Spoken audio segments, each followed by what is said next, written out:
Magandang araw, Isaiah Mirafuentes ng Abante Radyo.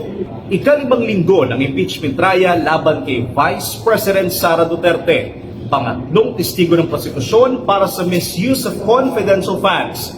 Pero para sa prosekusyon, malinaw nang nambudol si VP Sara.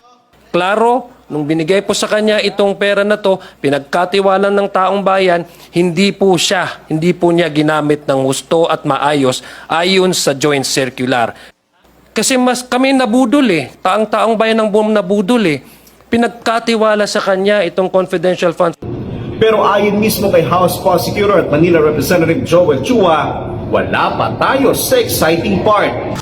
Antayin niyo po yung mga magaganda pang parte ng aming presentation. Malapit nang mahatulan ng guilty si VP Sara ayon sa mga ebidensya at mga testimonya at mga testigo, baka tumakas na rin yan, habang di pa siya nahatulan ng guilty, dahil alam niya kung totoo o hindi ang mga ebidensya at mga testimonya, kasi habang di pa siya nahahatulan ng guilty ay pwede pa siyang lumabas ng bansa, kaya dapat mag-issue ng subpoena para di na makalabas.